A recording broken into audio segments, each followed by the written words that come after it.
This week on the Digital Coffee, TikTok is experimenting with live audio. Instagram is upgrading its live stream scheduling, and Twitter is working on its own version of Google Plus Circles. All that and more after this.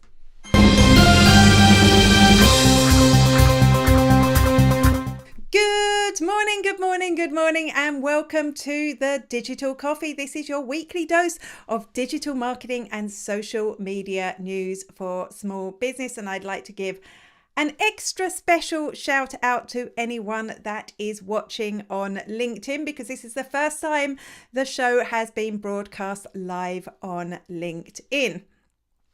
I have lots of news coming up for you today, including those really weird headlines that I talked about. If you're watching on Facebook, you will find and if you comment, you will get a copy of the Digital Coffee newspaper straight into your inbox. If you're watching on YouTube, you'll see it pinned to the top of the page.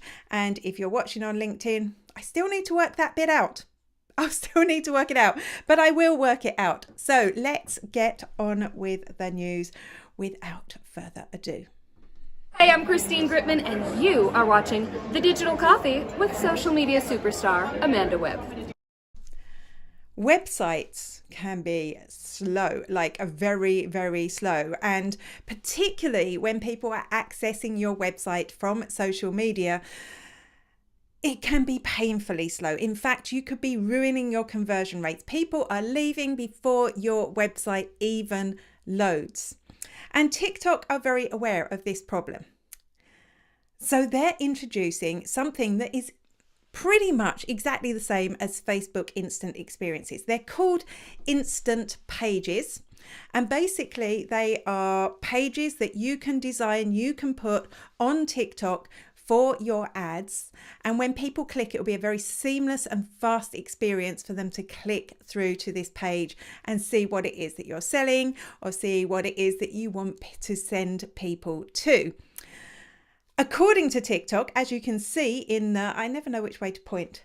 It is this way. I pointed in the right direction. As you can see in this picture here, they are claiming that these instant pages, is what they call them, are going to load 11 times faster than standard mobile pages. So that's a standard page. If your website is slow, it's going to be even faster. And I think this is a great solution, both for advertisers, because obviously this is a seamless experience. You'll be able to bring people straight in there without having to worry about your website and the speed that your website travels at. Is that the correct term? But also for TikTok, because by using this, people are never leaving TikTok. They're staying on TikTok and they're coming back. And of course, obviously, one of the goals of the social networks in general is to keep people on site for longer. I think it will make a big difference to ads, and I'm interested to see this here. One other thing is that pages like this, one of the reasons you might use a page like this on Facebook is that even with the iOS privacy updates, which have meant tracking people onto websites is harder, Facebook can track people on these instant experience pages. And I imagine TikTok will be able to track people on their version. And that means you can retarget the people that have looked and not bought, which could be a real asset to advertisers. Do give me a shout out. Let me know where you're watching. I am experimenting, posting on LinkedIn. So if you are watching on LinkedIn, I particularly want to hear from you. Hello on YouTube. I can see we have Mark from Pocket Video School. Great to see you here, Mark. Long time no see. Hope you're having a good day. So do give me a shout out and let me know what network you're on. I'd love to know, because if this is your first time joining this show, traditionally, we will talk about what is in our mugs. What is it that we're drinking? Because this is the Digital Coffee. We are having our coffee break together. And for me, it's always empty. And you know why? She breaks things, so she puts it down. You know why? If I drink coffee, I talk too fast. Like faster than this, like way faster than this. So I'm not even allowed coffee before I start.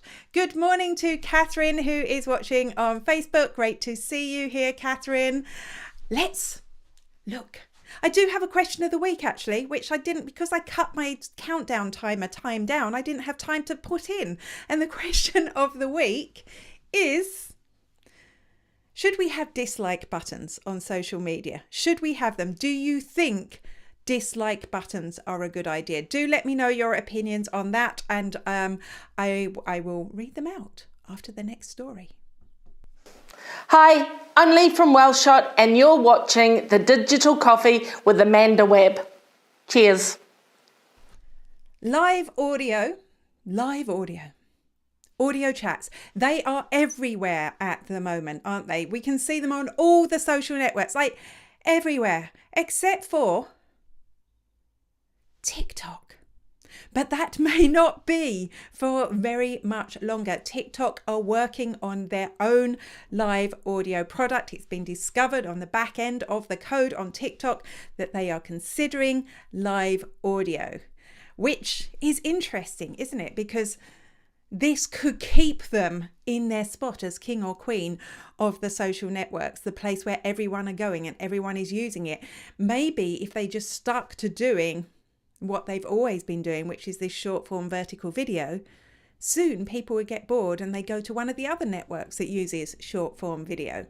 So they expanded and they're continuing to expand into other things, and live audio, I think, could be a real asset. I think it could be an asset because people will be able to get into conversations with creators. We've seen this on other platforms. It's a really good way to actually deepen the relationships you have with your audience. And TikTok, more than any other network, even Instagram, is creator stroke influencer centric, which means they want the creators to be there a lot more. You have to create video to be on TikTok, but also they're encouraging businesses. This is their model. Businesses are rubbish at creating TikToks. In general, TikTok are advising you to work with creators. So this means that if they big up these creators, that's more and more people businesses can work with, which I personally find very exciting. Got lots of other people joining in. We have somebody on LinkedIn. A massive welcome to Simon Hodgkins. This is my first time broadcasting the Digital Coffee on LinkedIn, and we'll see if I'll do it again. So thanks for letting me know that you're watching on LinkedIn. Anyone else watching on LinkedIn, let me know. Here's Making, the FOMO creator who, now, it's just as well we talked about this because I forgot to mention at 10:30 a.m. you can come and join myself and Making in our Twitter space where we discuss these stories in more detail. You can come and have a chat. You can say your own thing as well. So don't forget to come and join us. And yes, Making thinks it makes sense to follow suit. Simon's asking about Discord audio. I don't think it'll be long before you see it. Good morning to Deirdre from 2D Graphic Design. Great to see you here. And good morning to Una Mint, who I think has watched on every channel that I've done this and is now watching on LinkedIn. Great to see you here as well. Remember the question of the day. If you have an opinion on this, are dislike buttons on social media a good or a bad idea? Oh gosh, before I can move on, here's Paula from lovely Connemara. She's drinking coffee and she's not sure about the dislike button. There is a reason I'm asking this question, as always. So keep sharing your ideas on that. I'm Ian Anderson-Gray and you're watching Digital Coffee with Amanda Webb. You used to be able to see who viewed your TikTok profile, but up until last year, and last year they got rid of it. They got rid of it because there were privacy concerns, and they got rid of it because there were stalkery concerns. I don't see how you could see the fact that you could see your stalker.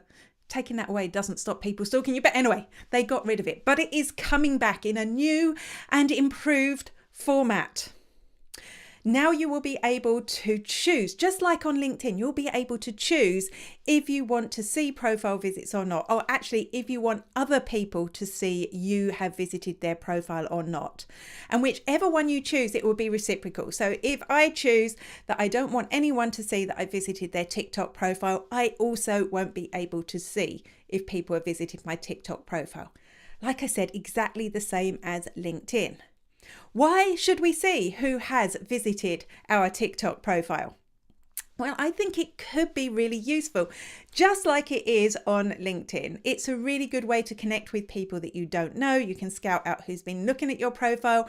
It's a great way to get discovered. It's a great way to remind people that you exist. So I am all for this, and I love particularly that you have control over it. So if you don't like it, you don't have to do it. Okay, I can see we've got a few comments coming in, and there's people talking cross-platform, so I will have to put this up. Simon is saying hello to Making, who is watching on YouTube. Good morning to Kate from Pet Sitters Island, who is watching. Let me know what's in your cup. I'm imagining it's tea, Kate. Am I guessing right? Making says dislike buttons are not her cup of tea, which is a pun on her Twitter account, which is Making Tea. And yeah, I'm not a fan of dislike buttons, but there is a story here. Mark is also watching on LinkedIn. Mark is watching in 2 places. I love that. Okay, great comment here from Una Ming.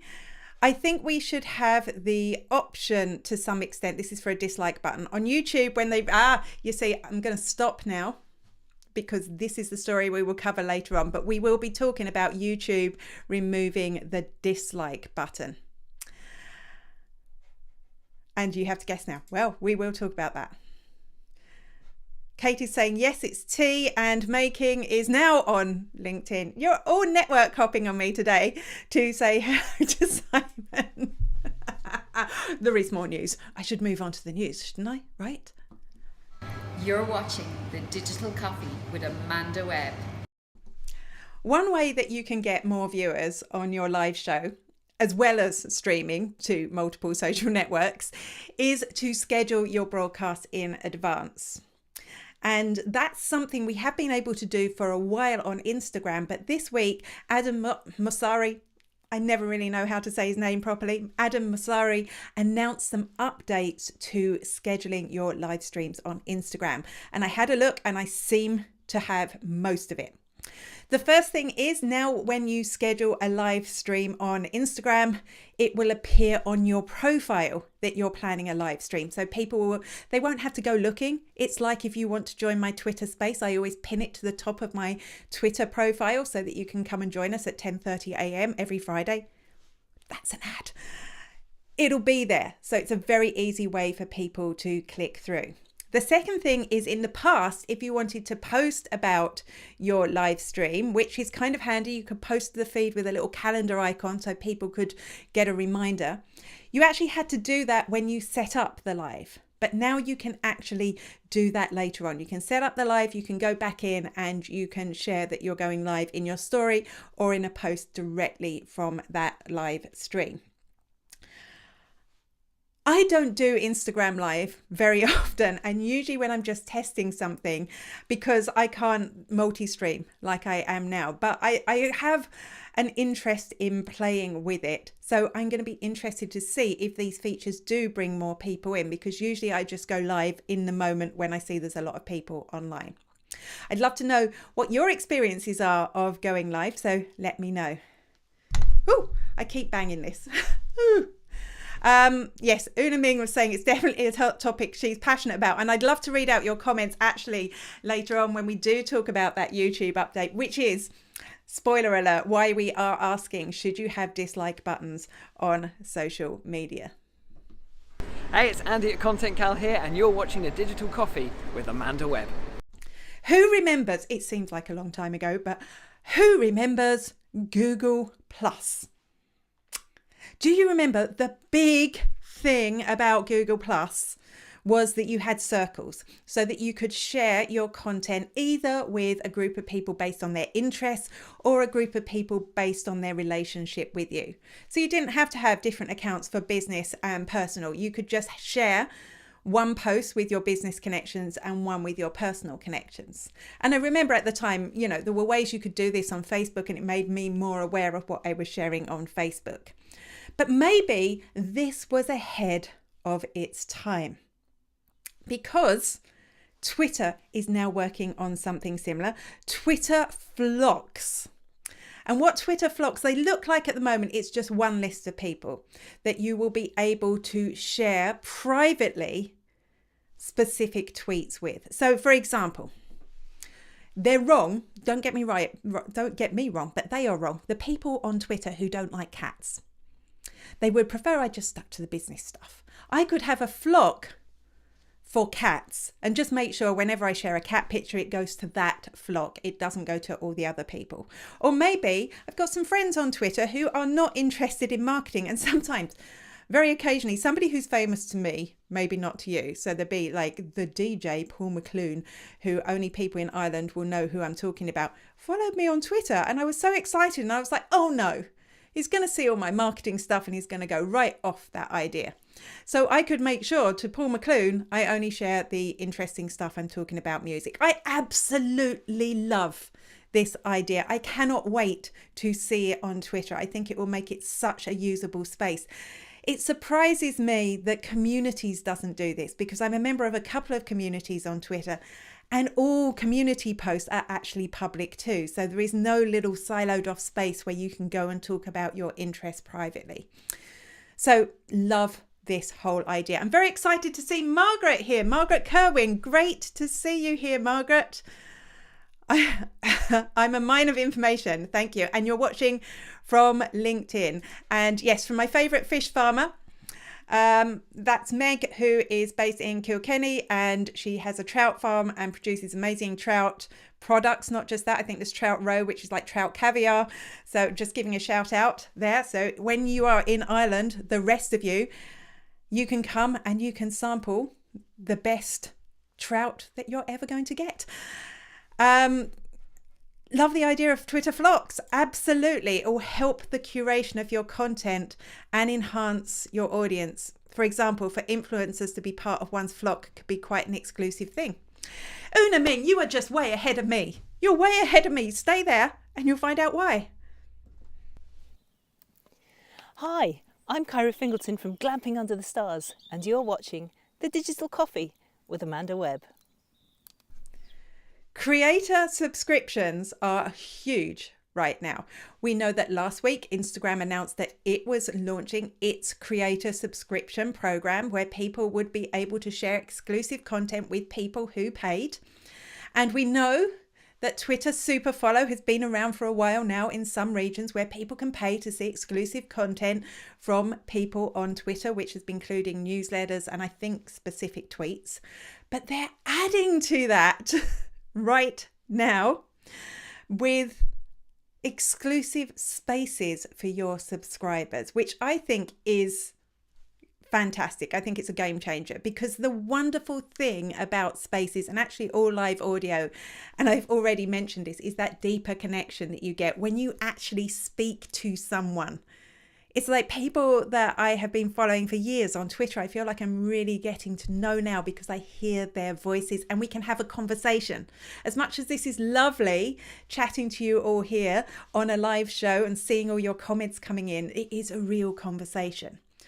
But if you're a creator and you've got a large following, there's going to be people who want to speak to you but can't cut through the noise on those spaces. So by subscribing, they'll actually be able to have real and meaningful conversations. I mean, for a business working with a creator, the first thing I would be doing is super following them.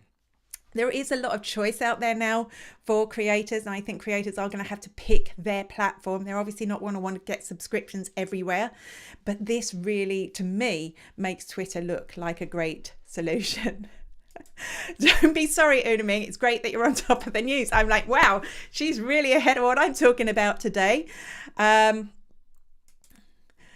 Simon says he hopes flocks last longer than fleets. I've got an inkling that they might. And the reason is, very often when I've been teaching in the past, a question I always get asked is there a way to tweet just to a subset of your audience? It's something that people, before they even get on Twitter, are interested in. So I do think it probably will work out. Deirdre says, annoying thing about Google Plus images used to automatically upload photos to it from the phone, sometimes even after deactivating it. Oh, the old days of Google Plus. I was very excited about Google Plus when it launched. I wrote loads of blog posts and then I stopped using it completely. And I think that was the problem. I think what Google are doing now with social networking, which is actually just building it into the core of their products, is far more interesting than, and far more likely to succeed than what was basically just Facebook on Google. I can't work out what button to press. Hi, I'm Charlie Lawrence and you're watching The Digital Coffee with Amanda Webb. YouTube ran an experiment where they got rid of dislikes, public dislike counts on videos. So if you're not a big YouTuber, or if you don't look at YouTube very often, you won't know, but underneath your YouTube video, you have the option to like or dislike the video. And this was displayed publicly before, but they took away the display of how many people disliked the video in this experiment. Now, on the back end, as a creator, you could still see if you got dislikes on the video, but you couldn't on the front end. And Twitter, no, not LinkedIn or Twitter, YouTube users weren't excited about this update because it was a way that they would judge whether they should watch a video.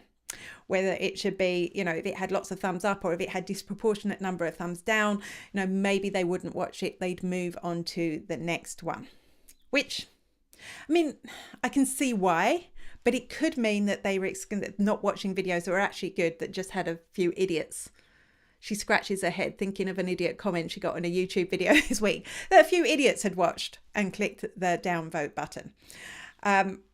That was the concern from creators, that they wouldn't be, or from viewers, that they wouldn't be able to select the videos they wanted to see because this gave them a good indication.